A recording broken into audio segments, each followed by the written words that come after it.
Welcome, explorers of the scriptures. Today we begin an extraordinary journey through one of humanity's oldest and most influential texts. Thousands of years ago, when the first civilizations began to question our origin and purpose, an account emerged that would shape the thinking of billions of people. An important text for humanity, regardless, that invites us to reflect on the most fundamental questions of existence. Take a deep breath. Set aside the worries of the day. Let us dive together into the words that open the most read book in human history. A poetic account of creation. Order emerging from chaos. Light conquering darkness. Prepare yourselves to hear Genesis chapter 1. The words that began everything. In the beginning, God created the heavens and the earth. The earth was without form and void. There was darkness over the face of the deep, and the Spirit of God was hovering over the waters. God said, "Let there be light," and there was light. God saw that the light was good, and he made a separation between the light and the darkness. God called the light day, and the darkness he called night. There was evening and morning, the first day. God said, "Let there be a firmament in the midst of the waters, and separation between waters and waters." God made the firmament and separation between the waters under the firmament and the waters above the firmament. And so it was. God called the firmament heaven. There was evening and morning, the second day. God said, "Let the waters under the heavens be gathered together in one place, and let the dry land appear." And so it was. God called the dry land earth, and the gathering of waters he called seas. And God saw that it was good. God said, "Let the earth bring forth grass, herbs that yield seed, and fruit trees that bear fruit according to their kind, whose seed is in it, upon the earth." And so it was. The earth brought forth grass, herbs that yielded seed according to their kind, and trees that bore fruit, whose seed was in it, according to their kind. And God saw that it was good. There was evening and morning, the third day. God said, "Let there be lights in the firmament of the heavens to make separation between the day and the night. And let them be for signs, for seasons, for days and years. And let them be for lights in the firmament of the heavens, to give light upon the earth." And so it was.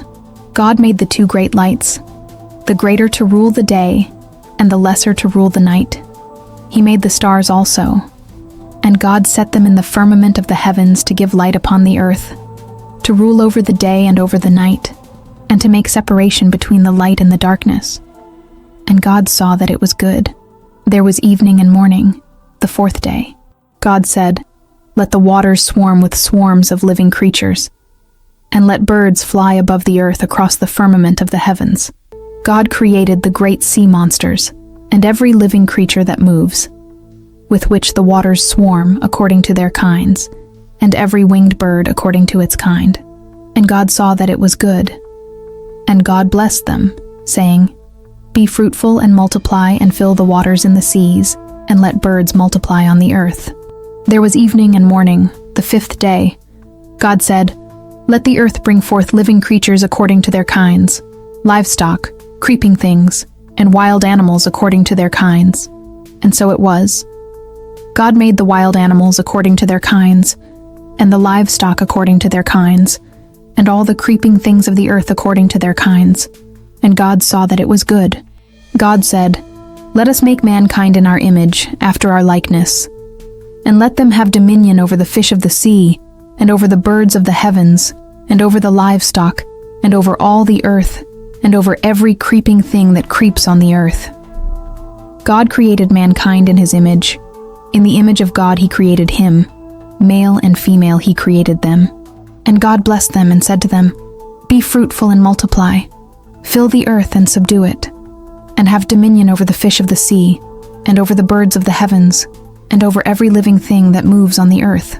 God said, "Behold, I have given you every plant yielding seed that is on the face of all the earth, and every tree with seed in its fruit. You shall have them for food, and to every beast of the earth, and to every bird of the heavens, and to everything that creeps on the earth, everything that has the breath of life, I have given every green plant for food." And so it was. And God saw everything that he had made, and behold, It was very good. There was evening and morning, the sixth day. Genesis 1 is not a scientific manual, but rather a theological poem of extraordinary beauty. The word Genesis means origin, and for the Hebrews, it was Bereshit, in the beginning. This account answers fundamental questions. Where did we come from? Why do we exist? The text uses symbolic language to convey profound truths about our relationship with the divine and our purpose in existence. The central concept is order emerging from chaos. Without form and void, tohu wabohu in Hebrew denotes complete disorder. God transforms chaos into cosmos through his creative word. The first creation is light, not the sun or moon, which appear on the fourth day, but the essence of light as an ordering principle. This primordial light represents knowledge, truth, and divine order penetrating the void of existence. The word as creative force is fundamental. God said, and so it was, shows the power of divine language. For the ancients, the word was not merely sound, but creative energy capable of shaping reality. Each God said manifests concrete creation, demonstrating that the divine word is performative. It accomplishes what it pronounces. The plural, "let us make man," has intrigued scholars for millennia, suggesting divine deliberation about the special importance of human creation. Humanity is created in the image and likeness of the divine, a revolutionary concept that confers unique dignity. This imago Dei refers to the capacities for reasoning, creativity, morality, and relationship that distinguish us. The mandate to have dominion deserves careful interpretation. The Hebrew word radah implies responsible stewardship, not exploitation. The human being is a steward of creation, exercising dominion in the likeness of the divine, characterized by care and preservation. The first command is, "Be fruitful and multiply," a command for life, growth, and expansion of the divine image.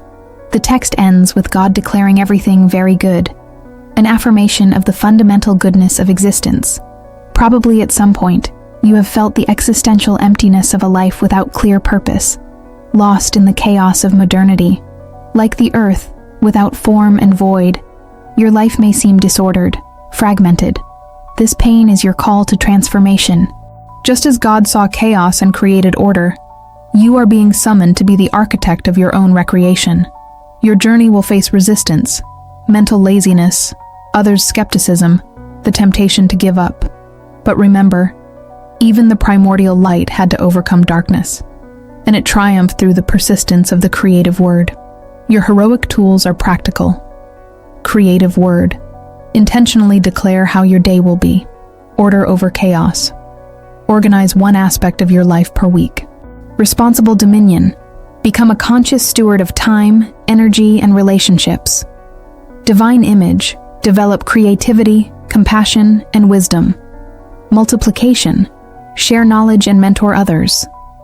The transformation is clear, from waking up without direction to awakening with purpose, from reacting to events to creating them, from feeling small to seeing challenges as opportunities. Small irritations become chances to practice wisdom. Great crises transform into invitations for renewal. Your transformation is just the beginning. Like be fruitful and multiply, you must reproduce this creative order in others. Become that person who brings calm to chaos, who finds solutions, who inspires hope. Your journey has begun. Stay alert. Choose one area in chaos and declare, "Let there be light here." Don't wait to be ready. Just as God created word by word, you will recreate your life step by step. The cosmos began with, "Let there be light." What will be your first creative word? Your life awaits your decision. And so we reach the end of another journey through the scriptures. But remember, this is just a small part of a much larger story that is waiting to transform your life. If this content touched your heart and awakened your curiosity about the mysteries and ancient wisdom of the Bible, don't let that flame die out. Subscribe to the channel and hit the notification bell so you don't miss any chapter of this extraordinary adventure. We are just beginning an epic journey through all the books of the Bible, from Genesis to Revelation. Each episode will reveal new secrets, new perspectives, and practical applications that can revolutionize your understanding of purpose, relationships, and the meaning of life. Your transformation journey doesn't end here. It's just beginning. Join our community of Scripture explorers. Leave your comment about which biblical story you most want to see explained. Share this video with someone who needs to hear this message. Subscribe, turn on notifications, and get ready to discover how texts from thousands of years ago can be the key to solving today's challenges. Until the next chapter, may the light continue to illuminate your path.